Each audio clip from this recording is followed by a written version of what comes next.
નમસ્કાર મિત્રો, જય હિન્દ। હું છું ડીની ચૌધરી। ફરી એકવાર આપ સર્વેનું સ્વાગત છે આપ સૌની સહિયારી યુટ્યુબ ચેનલ ડીઆર ગુજરાતીમાં। તો મિત્રો, આ વિડીયોમાં ખાસ વાત કરીશું કે ધોરણ 1 થી 8માં જે શિક્ષક તથા વિદ્યા સહાયક બાબતે એક નવો પરિપત્ર જાહેર થયો છે પ્રાથમિક શિક્ષણ નિયામકની કચેરી દ્વારા।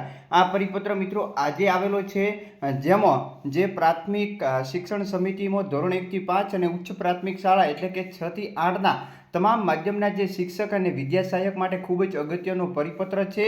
અને એની અંદર જે જિલ્લા, મહાનગર અને નગર શિક્ષણ સમિતિમાં જે શિક્ષકો હોય અથવા તો વિદ્યા સહાયક હોય એમને મિત્રો બદલી માટે 1/9/2024થી ફોર્મ ભરવાના શરૂ થઈ જશે। અને આ ફોર્મ સંપૂર્ણ રીતે ઓનલાઈન ભરાશે। સાથે સાથે કઈ વેબસાઇટ ઉપર ભરાશે અને ઓનલાઈન ફોર્મ ભરવાની છેલ્લી તારીખ કઈ છે, કેટલા વાગ્યા દરમિયાન ભરી શકાશે, જેની સંપૂર્ણ વિગતો મેળવીશું આ વિડીયોમાં। તો વિડીયો છેલ્લે સુધી જોતા રહેજો। ચેનલ પર ન હો તો સબસ્ક્રાઇબ કરી બેલ આઇકન પ્રેસ કરી દો અને ટેલિગ્રામ જોઈન કરવાનું ભૂલતા નહીં। તો ચાલો વિડીયો શરૂ કરીએ।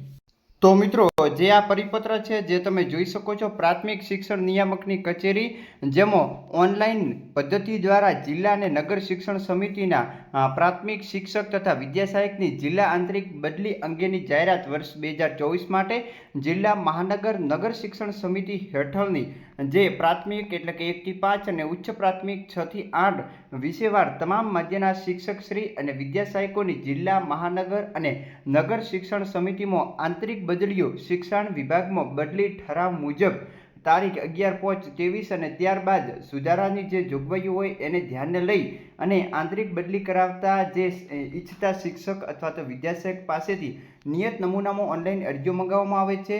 તમામ જિલ્લા શિક્ષણ સમિતિ અને મહાનગરપાલિકા તથા નગરપાલિકાની જે શિક્ષણ સમિતિ હસ્તકને શિક્ષક અને વિદ્યા સહાયક બદલી અંગેની ઓનલાઈન અરજી કરવાની તારીખ 1/9/2024ના 12 કલાકેથી લઈ અને તારીખ 5/9/2024ના રાત્રિના 12 કલાક દરમિયાન કચેરીની વેબસાઇટ છે DPE ગુજરાત, એની ઉપર જે સૂચનાઓ મૂકવામાં આવશે ને એની ઉપર તમારે અરજી પણ કરવાની રહેશે। સાથે સાથે જે શિક્ષણ સમિતિના પ્રાથમિક અને ઉચ્ચ પ્રાથમિક વિષયવાર શાળાની ખાલી જગ્યાઓની વિગતવાર માહિતી, આંતરિક બદલી અંગેની ઓનલાઈન અરજી ભરવા માટેની સૂચના તથા જે નિયમો છે એ પણ વેબસાઇટ ઉપર ઉપલબ્ધ છે।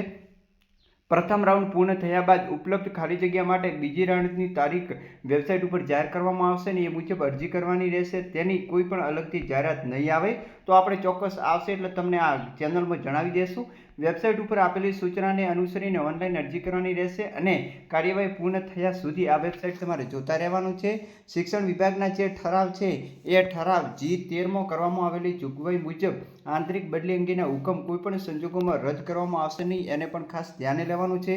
21/8/2024 સ્થળ ગાંધીનગર, જે ગુજરાત શિક્ષણ નિયામક, ગુજરાત રાજ્ય, ગાંધીનગર, ડૉક્ટર M.I. જોશી, જે અત્યારે એના જે નિયામક છે તો એમના દ્વારા આ પરિપત્ર કરવામાં આવ્યો છે અને આજનો પરિપત્ર છે। તો ઓનલાઈન બદલી અંગેના ફોર્મ જ્યારે ભરાશે એટલે ચોક્કસ ફરી તમને અપડેટ આપીશું। ત્યાં સુધી જય હિન્દ, જય ભારત। Thanks for watching.